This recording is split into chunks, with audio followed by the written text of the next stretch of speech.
દાખલા નંબર 3 નીચેનામાંથી કઈ જોડી કોટી કોણની છે અને કઈ જોડી પૂરક કોણની છે તે નક્કી કરો.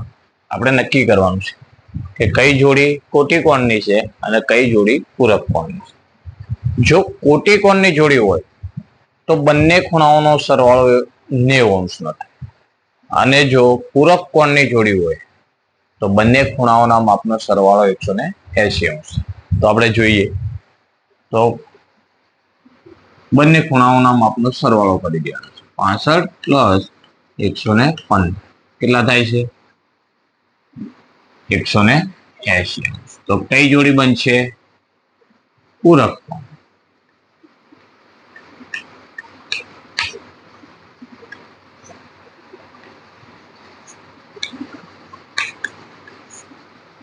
+63 + 27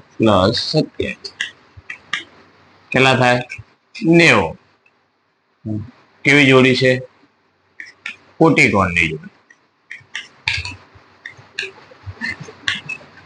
ત્રીજાની અંદર જોઈએ કે 112 અને 68. 112 + 68 કેટલા થાય? 180 અંશ. કઈ જોડી છે? પૂરક કોણની.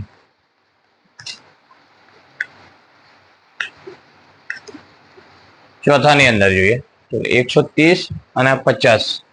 130 + 50 તો પણ 180 અંશ.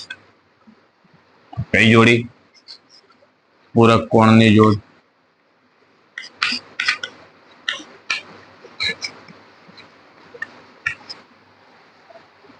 પાંચમાની અંદર 45 + 45 બરાબર 90 અંશ.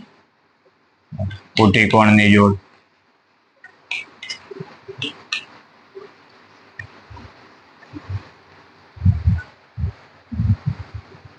+80 + 10 90 અંશ. તો કોટી કોણની જોડ.